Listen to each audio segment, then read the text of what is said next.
kí àwọn tí ẹ lé Imam Malik wọ́n ní wọ́n kọ́ra ní tí wọ́n fojú ẹ rí tá a bá débẹ̀ tán ní ìṣẹ́ ọmọ pé gbóró gbé ọ nìyẹn. Imam Malik àwọn ọkọ̀ nígbà pé Madina náà ti sáyé àwọn fún ní ìdájọ́ tó lé kárakára dára ní ti ẹni kí ló ń jẹ́ kí ló kọ́ ẹ̀ tá ń bàbá rẹ̀ ẹ mú ẹ dé ẹ jù sẹ́wọ̀n àwọn ọ̀rọ̀ tó lé mẹ́lẹ́ ní Imam Malik ń pa ẹ̀ ọdí ọba ọ̀tá kí ló fà á torí kò ń bá wọn gbé Madina púpọ̀ ọba wọn sàbẹ̀ kọ̀ bá wọn sàbẹ̀ ṣùgbọ́n ó gbọ́ àwọn iṣẹ́ wọn ọmọ wọn ju gbogbo ẹ̀yìn rádaràdá tẹ́ ń sọ́sọ́kúsọ yìí lọ ẹ máa wo Imam Ahmad Imam Malik ọ̀rọ̀ tí a gbọ́ padà níparí ẹjá lọ sọ́dọ̀ Imam Abu Hanifa ẹ̀rí afẹ́ lọ sọ́dọ̀ àwọn Imam mẹ́rẹ̀ẹ̀rin ká lọ bí méjì náà àbí mẹ́ta Imam Abu Hanifa rahimahullah ó ní wala nadhkuru ahadan ọlá ní sọ orúkọ sàbí kankan o àní dákọ sàbí kankan o káwá ń ròyìn ẹ̀ pẹ̀lú tí ọ̀dá láyé dáadáa láàmà fi ròyìn àwọn sàbí illa bi khair Imam Abu Hanifa ní àwọn ò ní dárúkọ sàbí kankan láyé káwọn wá sọ pé níparí ẹ̀ o close ẹwòye sí ẹyẹ fáìlì ẹ̀ o ọ̀dàbẹ̀ ni pé ọ̀sàpá kan jàmá ọ̀làwọn ò ní dánrú ẹ̀ o wala nadhkuru ahadan illa ó tún sọ ń bọ̀ mí pé maqamu ahadihim sa'atan wahida ó ní kí sàbí kan ó jókòó lọ́dọ̀ ànábì fún wákàtí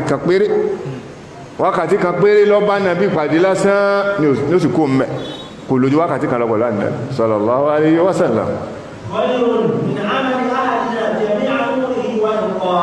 ó ní ẹnu kó jókòó pẹ̀lú ànábì fún wákàtí kan péré nì ó ló ti gbé gbogbo ṣe olóore táwa bá fi gbogbo ìgbésí ayé wa ṣe ó ló ti gbé mi ta ní sọ yìí jàmáà Abu Hanifa Imam Abu Hanifa ẹjá lọ wo Imam Shafi'i ó ní asna Allahu tabaraka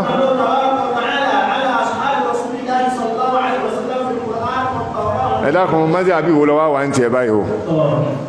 ẹ̀yìn pé kwẹ́sàn náà nù tí Hanafiya ni ọ́ Imam Abu Hanifa nù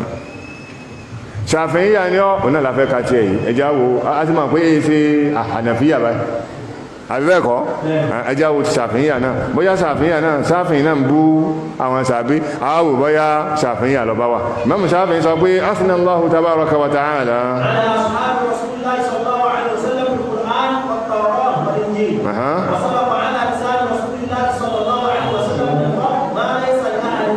ma laysa li ahadin ba'da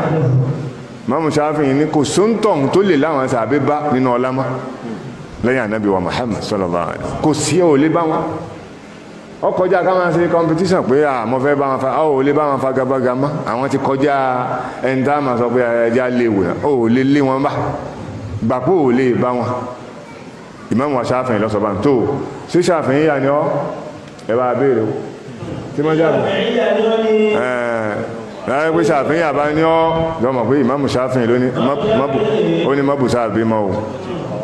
máa ròyìn àwọn sàbí dáadáa ẹjá lọ sọ́dọ̀ Imam Ahmad sọba lọ́dọ̀ wa Imam Malik àwọn tí ẹ lé Imam Malik wọ́n ní wọ́n kọ́ra ní tí wọ́n fojú ẹ rí tá a bá débẹ̀ tán ní ìṣẹ́ ọmọ pé gbóró gbé ọ nìyẹn Imam Malik àwọn ọkọ̀ nígbà pé Madina náà ti sáyé àwọn fún ní ìdájọ́ tó lé kárakára dára ní ti ẹni kí ló ń jẹ́ kí ló kọ́ rẹ̀ tá ń bàbá rẹ̀ ẹ mú ẹ dé ẹ jù sẹ́wọ̀n àwọn ọ̀rọ̀ tó lé mẹ́lẹ́ ní Imam Malik ń pa ẹ̀ ọdí ọba ọ̀tá kí ló fà á torí kò ń bá wọn gbé Madina púpọ̀ ọba wọn sàbẹ́ kọ̀ bá wọn sàbẹ́ ṣùgbọ́n ó gbọ́ àwọn iṣẹ́ wọn ọmọ wọn ju gbogbo ẹ̀yìn rádaràdá tẹ́ ń sọ́sọ́kúsọ yìí lọ ẹ máa wo Imam Ahmad Imam Malik ọ̀rọ̀ tí a gbọ́ padà níparí níbi ìdájọ́ tó lé lámúwá náà Imam Ahmad sọ pé